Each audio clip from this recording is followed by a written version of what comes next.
Bendito seja o Senhor. Senhor Deus de Abraão, de Isaac e Jacó. Em nome do Senhor Jesus, o Rei da Glória. Aleluia. Louvado seja o nome do Senhor Jesus. Nós, como sempre, Senhor, pedimos a direção da palavra. Às vezes o Senhor nos dá em casa, Senhor, já uma mensagem, mas muitas vezes o Senhor abriu esse livro maravilhoso.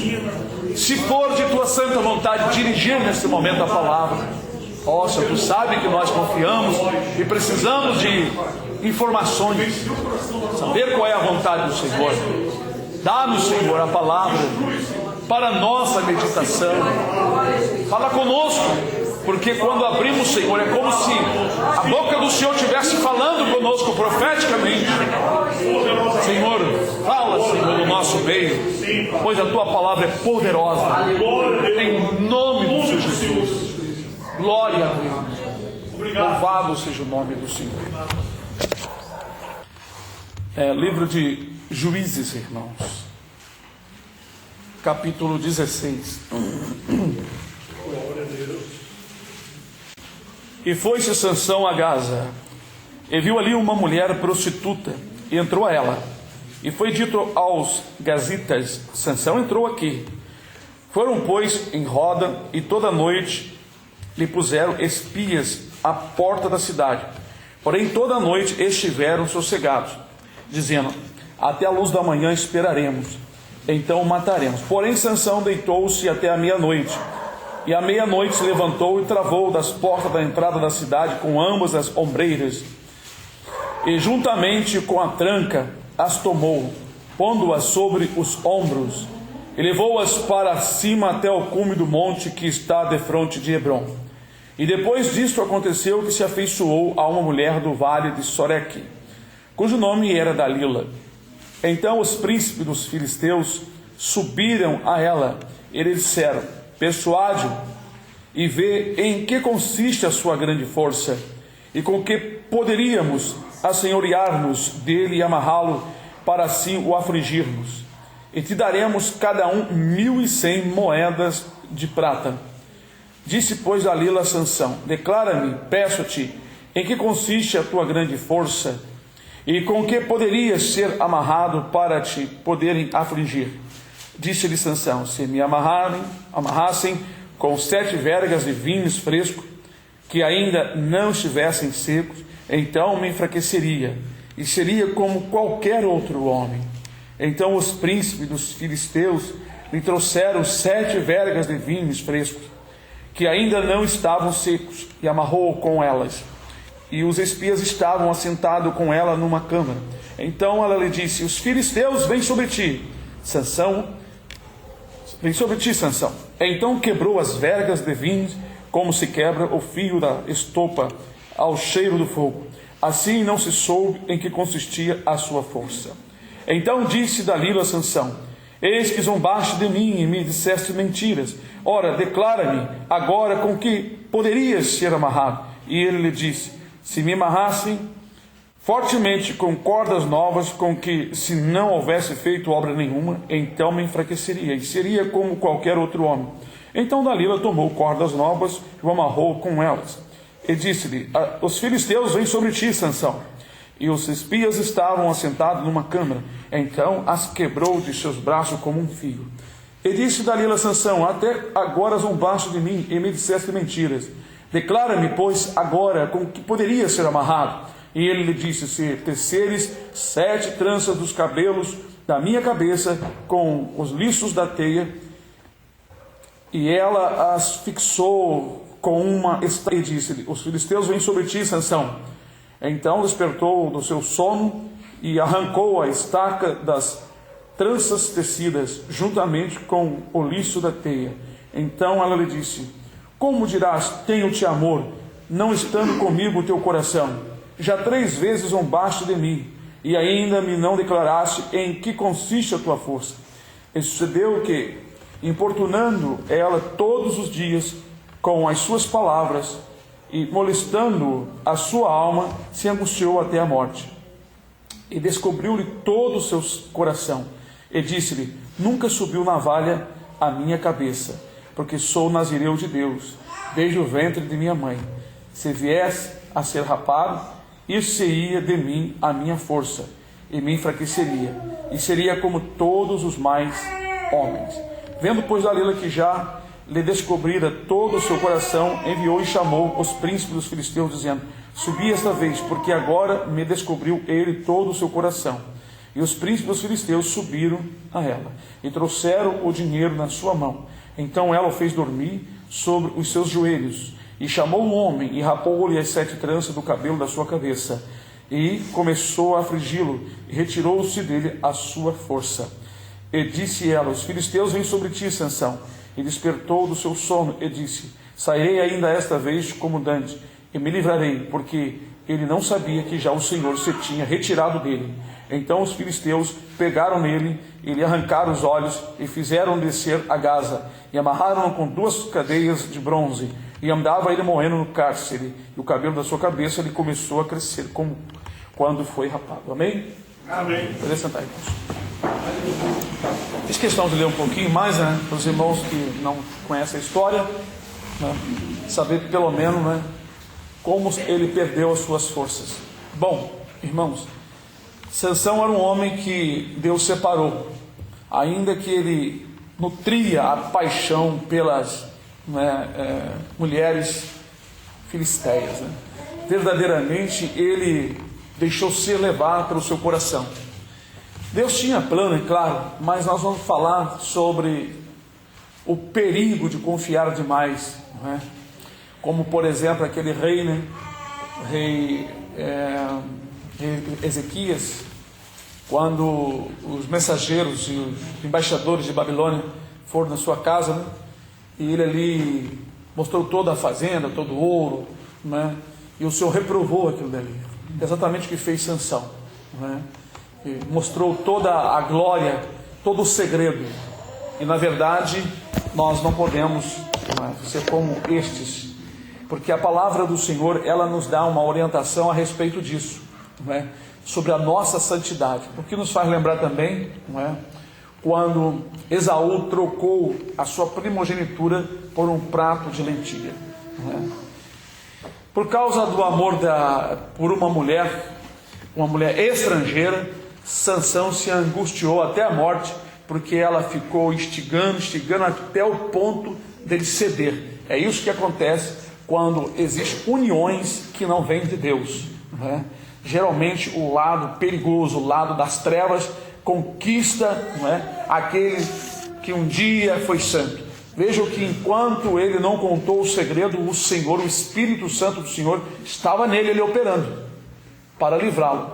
Mas a partir do momento que ele se angustiou por causa dela, não é? E declarou toda a sua vida, todo o seu coração, o Senhor se afastou dele. É justamente quando os nossos corações se enchem das coisas de fora. É como se o coração de Sansão se encheu de Dalila, se encheu dos problemas dela, não é? Porque gostava dela, e ela ficou persuadindo, não é? Como dizes que tem amor por mim? Então foi uma persuasão, porque ela estava interessada, não é? Nas 1.100 moedas de prata que cada um príncipe ia dar. 1.100 de cada um. Não sei quantos eram, se eram 5, né? Então, na verdade, ela estava preocupada, lisonjeando com as suas palavras a Sansão, mas ela estava realmente com o coração no dinheiro. E assim, irmãos, muitas vezes uma amizade que começa muito bem, termina muito mal. Como está escrito em Provérbios: há caminhos que ao homem parece ser bom, mas o fim dele é o caminho da morte. Foi o que aconteceu com Sansão, pois o seu coração estava se deliciando com o seu novo amor, e ele era afeiçoado às filisteias. Ao invés de casar com uma mulher lá, né, do povo de Deus, o que na verdade, né, Deus orientou a Moisés, orientou o povo, né, que eles não se misturassem com pessoas estranhas, né? E Sansão fez exatamente errado. O pecado começou, né, a brotar na sua vida, e o gosto, né, pelo pecado.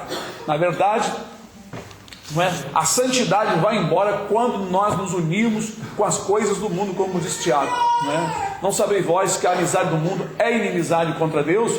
Qualquer que quiser ser amigo do mundo constitui-se inimigo de Deus. Por isso que ele chama de adúltero. É um adultério também ser amigo do mundo. O crente que vive uma vida e tem um relacionamento muito íntimo com o mundo, se deliciando com as coisas do mundo, não é? Ele está em adultério. E os adúlteros não vão entrar no reino dos céus. Aí a pessoa, fulano adulterou. Mas tem um monte de adulto pior dentro das igrejas que ninguém está vendo. E ninguém fala nada. Agora, se a pessoa adulterou lá porque traiu a mulher traiu o marido, é uma coisa ruim para a pessoa. Agora, mas o pior adultério é quando a pessoa faz contra o Senhor. E Sansão estava fazendo contra o Senhor. Não é? Ele estava fornicando, ele não estava adulterando, porque ele não era casado. Ele estava praticando fornicação. Ele praticou fornicação, não é? Foi fornicário, não é? E adulterou contra o Senhor. A amizade dele com essa mulher tornou-se um relacionamento desagradável. Chegou o ponto quando ele declarou, não é, o seu segredo, não é? O Espírito Santo não teve mais negócio com ele. O que aconteceu com Saul, o primeiro rei de Israel? Saul não executava o juízo do Senhor, ele dava atenção ao povo. Aí chegou um ponto que o Senhor disse que rasgou o reino dele, o Espírito Santo saiu dele. O Espírito de Deus se afasta de qualquer que não quer mais compromisso com o Senhor. Por isso está escrito, não entristeçais o Espírito Santo, no qual você está marcado, está selado para o dia do arrebatamento. Tem muitos crentes, tem muitas igrejas que são assim. Estão trocando o seu segredo, estão trocando a sua santidade por um prato de lentilha, por um momento de prazer. Quantas vezes, né, Sansão teve ali um momento de prazer com aquela mulher? Deveria ser uma mulher bonita, uma mulher atraente, mas ao fim que ela trouxe para ele, perdeu seus 2 olhos.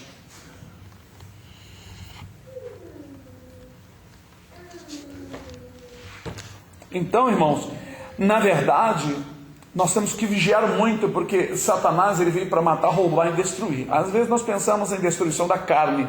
Não, ele veio para matar, roubar e destruir. Ele pode roubar a tua fé, roubar a tua santidade, matar a tua vida espiritual. No livro do Apocalipse, nós temos um pastor daquelas 7 igrejas que ele tinha nome que vivia, mas o Senhor diz assim: eu sei as tuas obras. Tu tens nome que vive, mas eis que tu estás morto. O Senhor diz, tu estás morto. E quem matou ele? Através do pecado. Ele não vigiou, deixou de pregar a verdade, deixou de viver a verdade, mas ele se achava vivo perante os fiéis, mas estava morto diante de Deus. Um crente perante outras pessoas pode ser considerado de vivo. E aí, irmão? Na presença do Senhor, amém, mas não está. Nós temos que julgar nós mesmos e não viver aclamando que estamos bem. Devemos estar sempre confrontando nossa vida com a palavra, colocando um contra assim, bem de frente um para o outro, para ver se está de acordo. Não enganar a nós mesmos achando, não estou bem, aleluia. Não estou buscando na presença. Não, nós temos que avaliar. Não está escrito lá em Salmo 119, acho que é versículo 9: como purificará o jovem o seu caminho? Aqui, confrontando com a palavra, examinando conforme a palavra. Eu analiso o meu viver e vou analisar a palavra e ver o que está bom ou o que está ruim, o que está certo ou o que está errado. Eu tenho que fazer isso, é dever meu, é dever de vocês, é dever até das crianças, saber se está fazendo certo ou se está fazendo errado. Isso não é assim, dever do pastor corrigir, não. O pastor ensina, coisa e tal, né? Mas cada irmão deve ter conhecimento da palavra para enquadrar o seu viver na palavra, para que nenhum sentimento estranho venha roubar a nossa santificação, sem a qual ninguém verá o Senhor. E agora que nós estamos perto do arrebatamento, nós estamos a um passo do arrebatamento. Hoje, depois que eu levei Isabel ao colégio e voltei, eu coloquei o remédio, estou com o ouvido ainda não está bom ainda, aí coloquei o remédio e fiquei esperando, porque se eu ponho o remédio, faço assim. Aí aconteceu que peguei no sono de novo, sonhei, estava eu, irmão Hermério, algumas pessoas, na beira de uma praia que não sei aonde. Estava assim, uma praia assim, suave, não tinha nem onda. De repente eu vi uma explosão dentro do mar, que levantou uma montanha de água, mas tão gigante que eu olhei assim, olha, veja o que eu estou olhando. Aí os irmãos olhavam, assim, algumas pessoas olhavam assim, acho que não é nada, Senhor. Eu vi, olha lá. E ficou um tempão no homem, daqui a pouco as águas começaram, né, a vir. Eu falei, o Senhor está mostrando. Nós tivemos que sair dali, pegar os carros, nossos carros mais antigos, né? E tivemos que sair dali correndo, porque as águas começaram a vir. E algumas pessoas estavam em algumas ilhazinhas e não podiam escapar. Então, irmãos, nós estamos próximos de grandes acontecimentos, da grande tribulação, estamos próximos de castigos e juízos de Deus. Temos que ter muito cuidado para que nenhum prato de lentilha deste mundo, nenhum convite venha nos persuadir a trocar nossa posição de santidade. Sansão deixou a posição que ele tinha. A força dele consistia num trato entre ele e Deus. Ele era consagrado, ele era nazireu. Nazireu por toda a vida, quer dizer, não podia cortar o cabelo. Deveria ter uns cabelos longos, porque desde a sua infância deveria ter um cabelão. De maneira que ele fazia a trança, tão grande que era, né? Então, não era um cabelinho igual mostra aí no filme até aqui. Tinha um cabelo grande, realmente, né? Mas então não podia ser cortado. Ali estava o voto, ali estava um trato. Mas, né, contou o segredo, né, foi cortado pela mão do diabo. Todas as vezes que nós, né, rendemos diante daquilo que gostamos muito, nós temos a tendência de perder a bênção. Porque geralmente, quando os servos do Senhor sai da presença do Senhor, é porque ele teve uma tendência que estava gostando muito, como diz Provérbio, busca os seus próprios desejos, e aquele que se separa cai na morte, porque ele busca, não é, algo que está lhe atraindo, então ele se separa. É por isso que a palavra de Deus disse que cada um é seduzido, não é, quando enganado, não é, atraído, quando enganado, seduzido pela sua própria concupiscência. É o que estava acontecendo com Sansão. Ele foi atraído pela sua própria concupiscência. Por que muitos servos do Senhor, né, deixam a sua força, a sua glória, posição de glória diante de Deus, não é? E perdem a força, perdem a graça, perdem aquele ânimo, a vontade de buscar e de orar ao Senhor? É porque deram lugar a sentimentos externos, de fora, e deixaram o seu compromisso com o Senhor, o seu concerto, né? Como diz lá o profeta, quebraram uma aliança eterna. Aqui ele quebrou uma aliança entre ele e Deus. Não podemos quebrar a aliança. Por exemplo, eu fui chamado para ensinar, não é? Nem sou um ganhador de alma, eu sou mais assim, para ensinar, orientar, dar estudos bíblicos. Essa é a minha função. Eu não tenho dom para ganhar alma, convencer as pessoas, ficar comovida, igual fazem muitos pregadores, né? Pelo Espírito, alguns pelo Espírito mesmo, não é? Mas eu não tenho esse dom. Meu dom é ensinar, instruir, é pegar a espada bem afiada para poder ajudar os irmãos. Agora imagine se eu deixo de fazer isso e vou fazer outra coisa. Olha, irmão, a partir de hoje eu vou deixar um irmão aqui na frente, eu vou sair por aí, eu quero ganhar alma, sabe, irmão? Eu estou sentindo que agora eu vou trabalhar ganhando alma. Aí começa porque eu saí da posição que Deus me colocou. Eu quebrei a aliança de Deus comigo é essa aqui. Quando eu gravei aquele hino, né, não era disco de vinil, né, Não Chores Mais, o Senhor disse assim: não te chamei para isso, eu te chamei para a minha palavra. Ele nem falou se eu te chamei para pastorear, eu te chamei para a minha palavra. Eu tinha 23 para 24 anos quando eu vi essa profecia. Eu te chamei para a minha palavra. Eu já ensino assim o que Deus me orienta há muitos anos, antes de estar à frente da igreja. Em todo lugar que eu ia, meu jeito de pregar sempre foi ensinando. Eu sempre preguei diferente da maioria das pessoas. No início eu comecei a copiar os pregadores. Aleluia, irmão, glória a Deus, oh glória, sei o que lá, então Jesus, aquela coisa toda, entra aqui, sai. Tem gente que gosta disso. E tem irmão que irmã, aleluia, não sabe, não recebe nada, mas fica ali entusiasmado porque está ouvindo os slogans de glória a Deus e aleluia. Aí tem irmãozinho, irmãzinhas por aí, amém Jesus, não está recebendo nada. Sai todo mundo leigo dali. Mas aí quando as pessoas começavam a me ouvir, quando eu comecei a perceber que isso era geral e os pastores e pregadores não ensinavam em público. E quando era escola dominical, o pastor também não ensinava, tinha que ter um irmão. Professor de escola dominical, que na verdade não tinha quase professor nenhum. Para mim, eu encontrei um professor.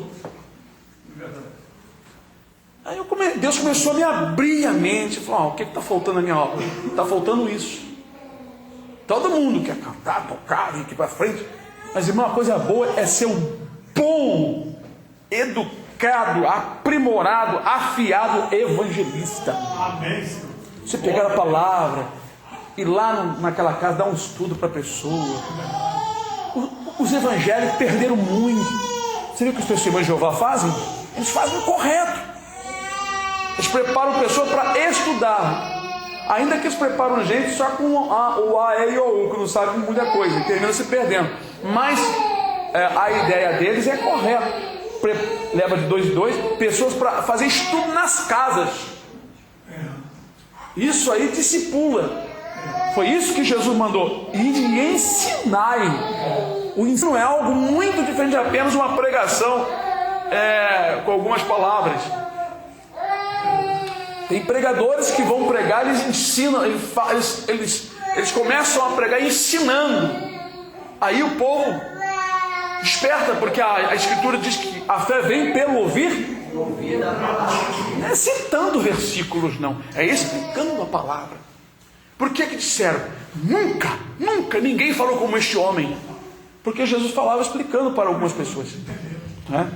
E aqui está uma palavra gloriosa, irmãos, em que nós temos que ter muito cuidado para que os convites, que venham assim persuadindo, que venham abrir assim arregalar os nossos olhos, não venham nos persuadir, nos prender e cortar a nossa aliança com o Senhor. Satanás está conseguindo cortar a aliança de muita gente. O que tem de gente morta dentro das igrejas, olha, é muita coisa.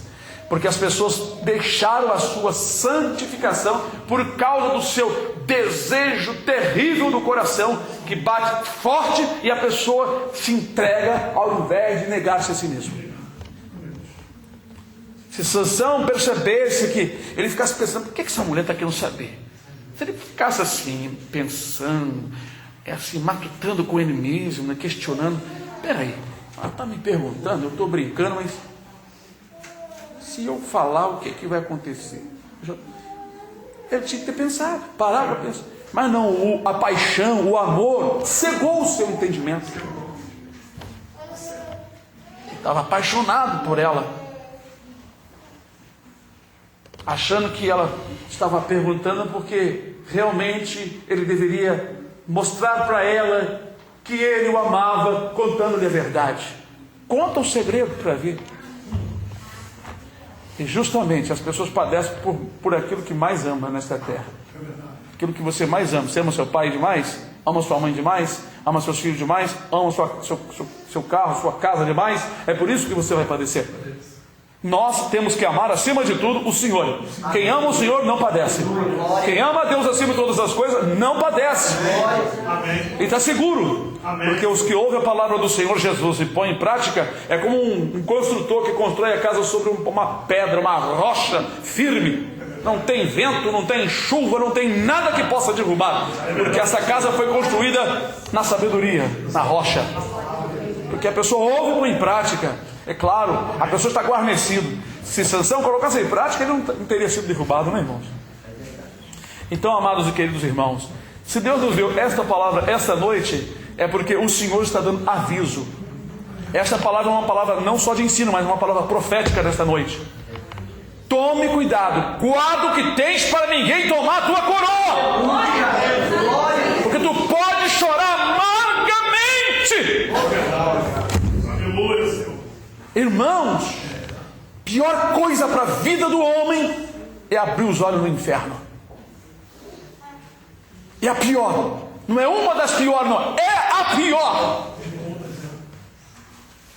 E a melhor coisa para a vida do homem é abrir os olhos na eternidade. Aleluia. Lázaro, quando acabou de dar o último suspiro, os anjos estavam ali e levaram ele. Vamos, nosso irmão Lázaro, para a glória eterna. É a melhor coisa. Claro, é em Jesus que temos a vida eterna. Amém, irmão? Amém. Então cuidado com o Dalila, hein? E com os Dalilos também.